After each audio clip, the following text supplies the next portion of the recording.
बदलिदो राजनीतिक परिस्थितिमा राष्ट्रिय हितका मुद्दाहरू थप गम्भीर र संवेदनशील बन्दै गइरहेका छन्।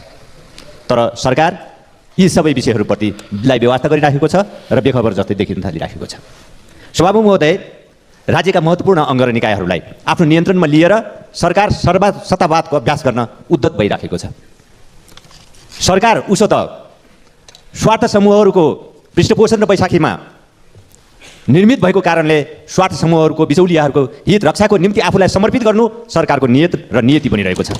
सभामुख महोदय, लोकतन्त्रमा सङ्ख्या महत्त्वपूर्ण कुरा हो, तर सङ्ख्याका पहाडहरू जनचाहनाको सामु गर्ल्याम गुलम ढलेका इतिहासहरू अनुभवहरू हाम्रो वरिपरि छन्। सरकारले यसतर्फ ध्यान दिइराखेको देखिँदैन। म सरकार यसतर्फ पनि बेखबर जस्तो देखिराखेको छ।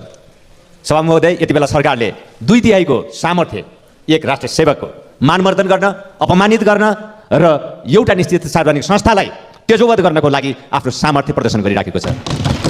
सभामुख महोदय, स्पष्टीकरणको नौटङ्की विद्युत प्राधिकरणका प्रबन्ध निर्देशक कुलमान घिसिङलाई विभिन्न बहानामा स्पष्टीकरणको नौटङ्की रचेर आफ्नो गलत करतुतलाई छोप्ने दुष्प्रयत्न समेत सँगसँगै गरिराखेको छ।